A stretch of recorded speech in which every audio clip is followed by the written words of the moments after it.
বিপ্লবী সংস্কারের আলাপ আলোচনা চলছে।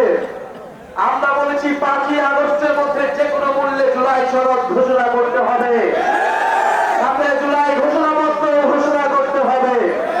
ঐক্যমত্য কমিশন বলেছে 2-3 দিনের মধ্যে জুলাই সনদের কার্যক্রম নিশ্চিত করা হবে। আমরাও চাই যদি 5ই আগস্টের মধ্যে যদি এটি ঘোষণা করা না হয়, 3রা আগস্ট আমরা ঢাকায় আসছি।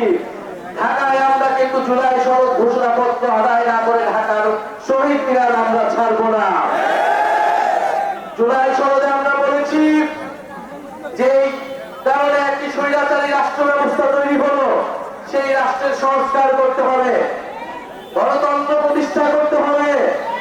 এক ব্যক্তি কেন্দ্রিক রাষ্ট্র রাখা যাবে না।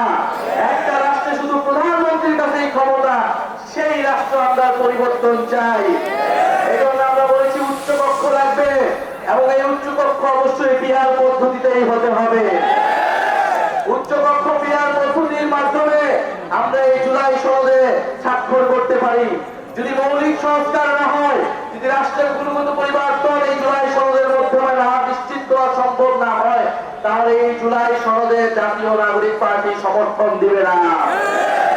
আমরা আরো বলতে চাই যে জুলাই সনদের পাশাপাশি জুলাই ঘোষণাপত্র ছাত্র জনতার দাবি ছিল, কিন্তু সরকার বারবার এই দাবিকে উপেক্ষা করেছে।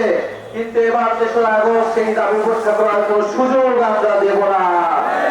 জুলাই ঘোষণাপত্র অবশ্যই জারি করতে হবে এবং নতুন সংবিধানে তা যুক্ত করতে হবে।